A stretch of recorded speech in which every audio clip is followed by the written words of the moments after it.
નમસ્કાર મિત્રો, મજામાં? આપણે હવે એક પાટિયું તૈયાર થઈ ગયું છે અને એમાં મકાઈનું વાવેતર કરવાનું છે. હવે એનો સમય પણ છે મકાઈનું વાવેતરનો. તમે જુઓ ને અમારે લક્ષ્મણભાઈ છે.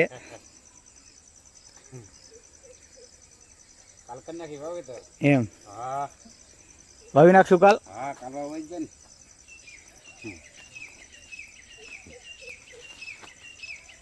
એડુહાનું કટિંગનું કામ ચાલુ છે.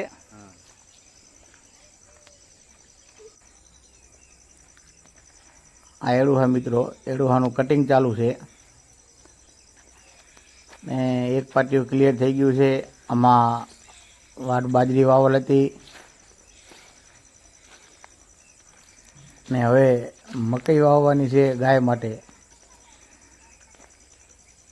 તો કાલે મકાઈનું વાવેતર કરવાનું છે નવરાત્રિમાં પહેલે જ નોરતે.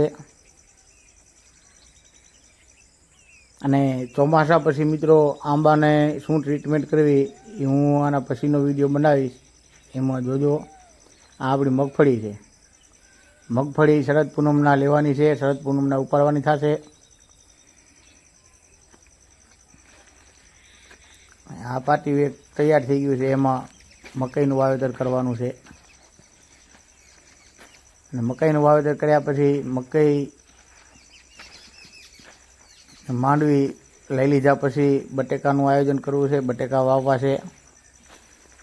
માંડવી લીધા પછી મિત્રો ચોમાસું પૂરું થઈ જાય એટલે આંબાની શું માવજત કરવી અને આંબામાં કયું ખાતર આપવું, આંબાને ગોળ કેમ કરવી એ હું સમય આવે ત્યારે વિડીયો બનાવીશ એનો.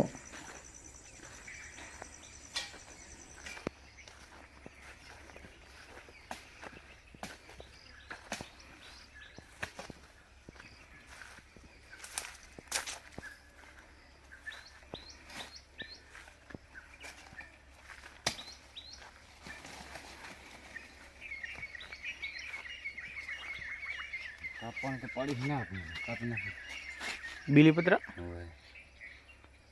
વાંધો નહીં.